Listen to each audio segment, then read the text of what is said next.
Claim কালিকায় নমো, claim কালিকায় নমো, claim কালিকায় নমো। জয় মা কালীর জয়। আজকে অপূর্ব সুন্দর একটা রোমাঞ্চকর মন্দিরের কথা আপনাদের সাথে শেয়ার করব। সেটা হচ্ছে উত্তরাখণ্ডের বিখ্যাত কালী মন্দির, কালীমঠ বলা হয় এটাকে। এর অনেক সুন্দর চাঞ্চল্যকর ইতিহাস, যেটা আপনাদের মুগ্ধ করবে। সর্বমঙ্গলা মঙ্গলে শিবে সর্বত্র সাধিকে শরণ্যে ত্র্যম্বকে গৌরী নারায়ণী নমস্তুতে। আজকে এই মন্ত্রটা দিয়ে শুরু করলাম, মায়ের প্রণাম মন্ত্র। তো আপনাদের বলবো আজকে আমার সাথে থাকুন। দারুণ একটা মন্দিরের কথা আপনাদের সাথে আজকে আলোচনা করব। এই মন্দিরের কথা হয়তো আপনারা আগে শোনেননি। ঝুলন্ত কালী মন্দির, যেটা উত্তরাখণ্ডে অবস্থিত। এই ঝুলন্ত কালী, যা সম্ভবত পৃথিবীর একমাত্র ঝুলন্ত কালী মন্দির নামে পরিচিত। এই মন্দিরের দেবী কালীর উপরে অর্ধেক অংশ ধরী দেবী নামে পরিচিত। খুবই প্রাচীন, 700 বছরের পুরনো। এটা স্থানীয়দের মতে একটি বিশেষ স্থান হিসেবে পরিচিত ওখানে। আর মন্দিরের সাথে একটি গল্প জড়িত, যেখানে দেবী ভক্তদের ইচ্ছা পূরণ করেন এবং ইচ্ছা পূরণ হওয়ার পর ভক্তরা তামার ঘণ্টা দিতে আসেন। কালীমঠ গুপ্তকাশী এবং উত্থিয় মঠের কাছাকাছি অবস্থিত এবং এই মন্দিরে দেবী কালী, তার বোন লক্ষ্মী এবং সরস্বতীর সাথে পুজো করা হয়। এই মন্দিরটিকে বিশেষভাবে গুরুত্বপূর্ণ করে তোলে এই জন্য। তো বন্ধুরা, এই মন্দিরের সম্বন্ধে আমি বিস্তারিত বলবো। স্কিপ করলে অনেক কিছুই বুঝতে পারবেন না। আর বলবো, নতুন হয়ে থাকলে অবশ্যই চ্যানেলটা সাবস্ক্রিপশন করে পাশে থাকুন, অল বটনে প্রেস করে রাখুন, তাহলে আমি এরকম তথ্যমূলক ভিডিও দিলে আপনারা পেয়ে যাবেন সহজেই। আর বলবো, সকলের সাথে শেয়ার করবেন ভালো লাগলে, আর লাইক ও কমেন্ট করতে ভুলবেন না। বললাম, এটা ধরী দেবীর মন্দির নামে বিখ্যাত উত্তরাখণ্ডে। মাতা ধরী দেবী মন্দির হলো উত্তরাখণ্ডের পৌরী জেলার শ্রীনগরের গাড়োয়ালে অবস্থিত একটি বিশাল মন্দির। এই মন্দিরটি কালী মাতার উদ্দেশ্যে নিবেদিত। এটিকে উত্তরাখণ্ডের পৃষ্ঠপোষক এবং পালকি দেবী নামেও পরিচিত ওখানে। আর এই মন্দিরে দেবীর মূর্তি কেবল উপরের অংশটি অবস্থিত এবং নিচের অংশটি কালী মঠে অবস্থিত মা মৈথনা নামে বিখ্যাত। মাতা ধরী দেবী ছিলেন 7 ভাইয়ের একমাত্র বোন।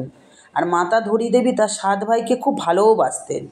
তিনি নিজে তাদের জন্য বিভিন্ন ধরনের খাবার রান্না করতেন এবং তাদের খুব সেবা করতেন। এই গল্পটি সেই সময়ে যখন মা ধরী দেবীর বয়স মাত্র 7 বছর ছিল। কিন্তু যখন তার ভাইয়েরা জানতে পারলেন যে তাদের একমাত্র বোনের গ্রহ তাদের জন্য খারাপ, তখন তাদের ভাইয়েরা তাকে ঘৃণা করতে শুরু করলো।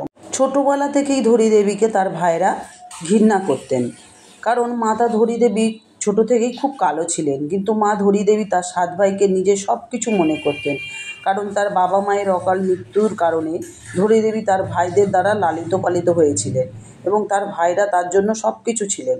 আস্তে আস্তে সময় যেতে লাগলো এবং ভাইদের প্রতি ঘৃণা বাড়তে লাগলো। কিন্তু এক পর্যায়ে এমন মনে হলো মাতা ধারা দেবীর 5 ভাই মারাও গেলেন, আর মাত্র 2 ভাই বিবাহিত ভাই বাকি রইলেন। আর 2 ভাইয়ের ঝামেলাও বাড়তে থাকলো, কারণ 2 ভাই মনে করলেন যে আমাদের 5 ভাইয়ের মৃত্যুর কারণ হলো আমাদের একমাত্র বোনের আমাদের প্রতি খারাপ গ্রহ, এবং ছোটোবেলায়ও তাদের থাকতে হয়েছিল একসাথে। এ থেকে জানা গেল যে আমাদের বোনের গ্রহ আমাদের জন্য খারাপ, এবং 2 ভাই ভয় পেতে শুরু করলেন যে এখন আমাদের পালা। তখন এই 2 ভাই তাদের বোনকে হত্যা করার ষড়যন্ত্র করা শুরু করলো। তাদের স্ত্রীরাও তাদের সাথে একই কাজে অনুপ্রাণিত করলো, যেন সে তার বোনকে হত্যা করে, এবং 2 ভাই সেই কাজই করলো। এই 2 ভাই যখন মেয়েটিকে, অর্থাৎ মা তখন মাত্র 13 বছর বয়স, ধরি মা, তখন তাদের 2 ভাই তার মাথা শরীর থেকে আলাদা করে তার মৃতদেহ রাতভর নদীর তীরে বহন করে নিয়ে যায়। আর সেখান থেকে ভেসে আসা এই মেয়েটির মাথাটি কল্লাসৌরেন ধরি নামে এক গ্রামে পৌঁছায় গেল। ভোরবেলায় ধরি গ্রামের এক ব্যক্তি নদীর তীরে কাপড় ধুচ্ছিলেন। তাই তারা ভাবলেন যে কোনো মেয়ে নদীতে ভেসে যাচ্ছে। লোকটি মেয়েটিকে বাঁচাতে চেয়েছিল, কিন্তু সে ভাবল যে আমি যদি সেখানে যাই তাহলে আমি কিভাবে যাব, কারণ নদীতে অনেক জল ছিল, এবং ভয় পেয়েছিল লোকটি যে আমি যদি ডুবে যাই।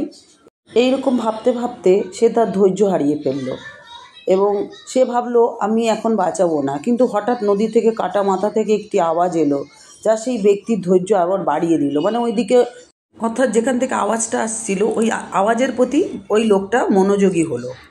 আওয়াজটা এমনই ছিল যে তুমি ভয় পেও না, তুমি এখান থেকে আমাকে বাঁচাও, আমি তোমাকে আশ্বস্ত করছি যে যেখানে তুমি পা রাখবে আমি সেখানে তোমার জন্য একটি করে সিঁড়ি করে দেব। এটাই বলা হয় যে কিছু সময় আগে যে সিঁড়িগুলো ওখানে দেখা যেত, এমনটা বলা হয় যে যখন লোকটি নদীতে মেয়েটিকে বাঁচাতে গিয়েছিল তখন হঠাৎই একটি অলৌকিক ঘটনা ঘটে। যেখানে লোকটি পা রাখলো সেখানে সিঁড়ি তৈরি করা হলো।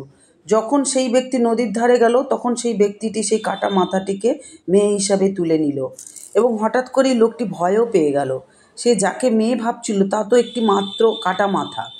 তারপর সেই কাটা মাথা থেকে একটি আওয়াজ এলো যে, তুমি ভয় পেও না, আমি ঈশ্বরের রূপেই আছি এবং আমাকে একটি পবিত্র সুন্দর স্থানে একটি পাথরের ওপর প্রতিষ্ঠিত করো। ব্যক্তিটি সে যা বলেছিল সেটাই করেছিল, কারণ কাটা মাথা থেকে শব্দ আসা বা সেই ব্যক্তির জন্য একটি করে সিঁড়ি তৈরি করা এবং তাকে সুরক্ষার আশ্বাস দেওয়া সবই তার কাছে একটি অলৌকিক ঘটনা ছাড়া কিছুই মনে হয়নি। এইসব দেখে সেই ব্যক্তিও বুঝতে পেরেছিল যে এটি কেবল একজন নারী নয়, দেবী। যখন লোকটি একটি পাথরের ওপর ওই কাটা মাথাটি রাখলো তখন কাটা মাথাটি নিজের সম্পর্কে সব কিছু জানালো, যে আমি একজন মেয়ে, যে 7 ভাইয়ের একমাত্র বোন এবং আমার 2 ভাই আমাকে হত্যা করেছে। এবং এই সব বলার পর সেই কাটা মাথাটি একটি পাথরের রূপ ধারণ করে। তারপর সেই থেকে পাথরটি সেখানে পুজো করা হয় এবং সেখানে একটি সুন্দর ধরী দেবীর মন্দির তৈরি করা হয়েছিল। আর সেই মেয়ের ধরের অংশটি রুদ্রপ্রয়াগের কালী মাঠে বা মৈথানি নামে বিখ্যাত হয়ে ওঠে। এখানেও মাতার একটি বিশাল মন্দির রয়েছে এবং এই মন্দিরটিকে দেহের অংশ বলা হয়। কালীমঠ ভারতের 108টি শক্তিস্থানের মধ্যে একটি। ধর্মীয় ঐতিহ্য অনুসারে কালীমঠ এমন একটি স্থান যেখানে দেবী কালী রক্ত, বীজ এবং রাক্ষসকে বধ করেছিলেন এবং তারপরে দেবী পৃথিবীতে নেমে এসেছিলেন। এই শক্তিপীঠগুলিতে কালীমঠের বর্ণনাও পুরাণে বলা হয় যে যখন কোনো ব্যক্তি আন্তরিক হৃদয় নিয়ে এখানে আসেন তখন তার সমস্ত ইচ্ছে পূরণ হয়। কালীমঠ হলো এমনই একটি স্থান যেখানে দেবী কালী রক্তবীজ রাক্ষসকে বধ করেছিলেন এবং তারপরে দেবী পৃথিবীতে নেমে আসে। কোনো ব্যক্তি যদি সেই মন্দিরে মায়ের পুজো দেন বা মায়ের মন্দিরে যান তার সমস্ত ইচ্ছা মা পূর্ণ করেন। আরও বলা হয় যখন রক্তবীজকে বধ করেন দেবী কালী তখন কালীমঠে এসেই অদৃশ্য হয়ে যান, যা বর্তমানে কালীমঠ মন্দির। যে খাদে তিনি অদৃশ্য হয়েছিলেন কালীমঠ মন্দিরে সেই খাদেরও পুজো করা হয়। খাদটি একটি রূপোর থালা দিয়ে ঢাকা থাকে, যা বছরে একবার নবরাত্রি উৎসবের দিনই খোলা হয়। সরস্বতী নদীর তীরে অবস্থিত কালীমঠ গ্রামের কালী মন্দিরটি প্রকৃতির কোলে সুন্দরভাবে নিমজ্জিত এবং ভক্তদের জন্য একটি শীতল, স্বাস্থ্যকর এবং ঐশ্বরিক পরিবেশ সৃষ্টি করে। কালীমঠ মন্দির উত্তরাখণ্ডের অন্যতম জনপ্রিয় তীর্থস্থান। সেখানে দূর দূরান্ত থেকে ভক্তরা আসেন। মন্দিরটি জনপ্রিয়র কারণ হচ্ছে দেবী মূর্তির পরিবর্তে মন্দিরে একটি কুণ্ড খাদকে পুজো করা হয়। কুণ্ডটি রজতপাত শ্রী যন্ত্র দিয়ে আবৃত থাকে, যা বছরে একবার নবরাত্রির সময় খোলা হয়। মন্দিরে শিব, দেবী সরস্বতী, দেবী গৌরী এবং মহালক্ষ্মীর মন্দিরও আছে। একটি ধ্যান কক্ষ আছে এবং মন্দির কর্তৃপক্ষ কর্তৃক নির্মিত বেশ কয়েকটি অতিথিশালাও আছে। দেবী কালীর উদ্দেশ্যে উৎসর্গীকৃত প্রধান মন্দিরটি বৃত্তাকার এবং সুন্দরভাবে নির্মিত, ঢালু ছাদসহ এবং একটি বর্গাকার প্ল্যাটফর্মের ওপর নির্মিত। মন্দিরটির অভ্যন্তরটা অত্যন্তই সুন্দর, দেখতেই পাচ্ছেন ছবিতে। একটি রূপোলি শ্রীযন্ত্র আছে যা কোনো মূর্তির পরিবর্তে পুজো করা হয়। সাধারণ মানুষ ওখানে বিশ্বাস করে যে প্রথম এই যানবাহন কেনা হলে এই মন্দিরে পুজো করা হয় এবং সর্বদা এই দেবীর মূর্তি ওই গাড়ির মধ্যে রাখা হয়। এই কালী মন্দিরটি সর্বদাই খোলা থাকে সারা বছরই, কিন্তু নবরাত্রি উৎসবের দিন একটু প্রাণবন্ত হয়ে ওঠে। 9 দিনের এই উৎসব অত্যন্ত উৎসাহ এবং শ্রদ্ধার সাথে পালিত হয়। মন্দিরটি আলোকসজ্জা এবং রং দিয়ে সজ্জিত করা হয় এবং প্রতি সন্ধ্যায় সুন্দর করে আরতি করা হয় ওখানে এবং অনেক সংখ্যক তীর্থযাত্রী সেখানে উপস্থিত হয় সন্ধ্যার সময়। দেবীর প্রতি শ্রদ্ধার নিদর্শন হিসাবে অনেক মহিলা নবরাত্রি উৎসবের সময় একদিন অথবা উৎসবের পুরো সময় জুড়ে উপবাস থাকে। আদর্শ সময় হচ্ছে আপনাদের বলে দিচ্ছি এই মন্দির দেখা গরমের সময়, এপ্রিলের শেষ থেকে জুনের শেষ পর্যন্ত। এটি বছরের তুলনামূলক উষ্ণ সময় এবং রৌদ্রোজ্জ্বল সময়, যা পর্যটক এবং তীর্থযাত্রীদের জন্য উচ্চ অঞ্চলে ভ্রমণের জন্য আদর্শ। আর একটা সময় আপনারা আসতে পারেন, সেটা হচ্ছে শরৎকাল। বর্ষার পরে বিশেষ করে সেপ্টেম্বর থেকে নভেম্বর মাসের মধ্যে আসলে ভালো হয়। এই মাসগুলি আরও সবুজ এবং সতেজ থাকে এই সময় জায়গাটা। বর্ষাকাল শেষ হয়ে যাওয়ার সাথে সাথে ভূমিধস এবং রাস্তাঘাট ভেসে যাওয়া ঝুঁকিপূর্ণ এলাকা অতিক্রম করার সম্ভাবনা ন্যূনতম, ফলে যাত্রা নিরাপদ নয় বর্ষাকালে।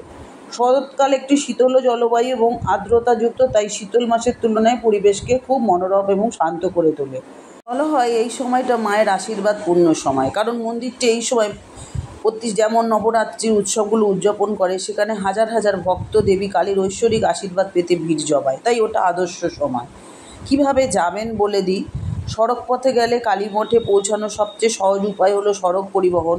গ্রামটি সড়ক পথে সংযুক্ত।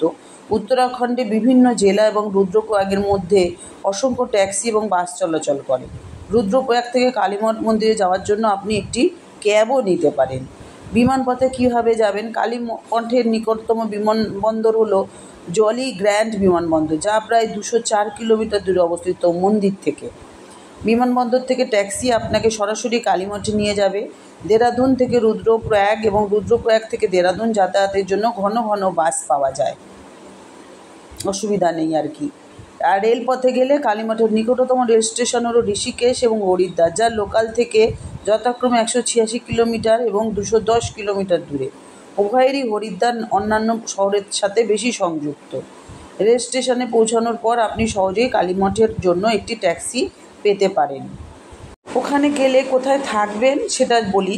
যদিও কালীমঠ একটি ছোট্ট গ্রাম, সেখানে থাকার জন্য বিভিন্ন হোটেল বা হোমস্টে আছে। কালীমঠের থাকার ব্যবস্থাগুলো তাদের জানলা থেকে একটি মনোরম দৃশ্য দেখা যায়।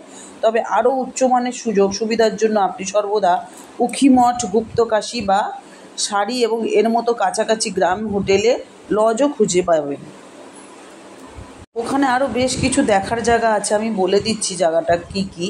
60 থেকে 100 কিলোমিটার দূরত্বের মধ্যে কালীমঠের মন্দিরের কাছাকাছি দেখার জন্য সেরা স্থানগুলো ছোটপা, উটখিমঠ গ্রাম, গুপ্তকাশী, সোনপ্রয়াগ, গৌরীকুণ্ড, দেউরিওয়াতাল, মধ্যমহেশ্বর মন্দির, রুদ্রনাথ মন্দির।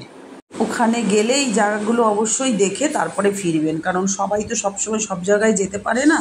তো ছোট ছোট সুন্দর দেখার জায়গাগুলো দেখে আসলে বলে, ওই যে সাইট সিন বলে যাকে আমরা মোটামুটি দেখি, যেখানে যাই মন্দির এদিক ওদিক আমরা সাইট সিনগুলো দেখেই ফিরি। তা আমি বলবো আপনারাও গেলে এই জায়গাগুলো অবশ্যই দেখে আসবেন, খুবই সুন্দর জায়গা। আর যদি কেউ যেয়ে থাকেন বা আবার নতুন করে কেউ গেছেন, অবশ্যই আমাকে কমেন্ট করে বলবেন মন্দিরটা কেমন সুন্দর। আমি দেখিনি, সব কিছুই তো যাওয়ার ইচ্ছে করে, বিশেষ করে মন্দির টন্দির আমাকে খুব আকর্ষণ করে এবং টানে, কিন্তু ভাগ্য যদি না চায় কী করে হবে। ভগবানের মধ্যে থাকতে চেষ্টা করি, ভালো লাগে আমার। তো যাই হোক বন্ধুরা, ভগবানের কাছে বলুন যাতে আমি এই জায়গাগুলো দেখতে পারি, এবং আমার খুব ভালো লাগা জায়গা ভগবানের স্থান। তো যাই হোক বন্ধুরা, অনেক কথা বললাম, অনেকক্ষণ ছিলেন আমার সাথে, তার জন্য অনেক ধন্যবাদ। আপনারা খুব সুস্থ থাকুন, মায়ের কৃপায় ভালো থাকুন, এইভাবে আমাকে উৎসাহ দিতে থাকুন। তো আজকে আসি, আবার দেখা হচ্ছে নতুন আরেকটা ভিডিও নিয়ে। বন্ধুরা খুব খুব ভালো থাকবেন। টাটা। জয় মা কালীর জয়, ভোলেনাথের জয়, মা সরস্বতীর জয়, মা লক্ষ্মীর জয়। সকলকে সুস্থ রেখো, ভালো রেখো, সবার ঘর পরিপূর্ণ করো মা।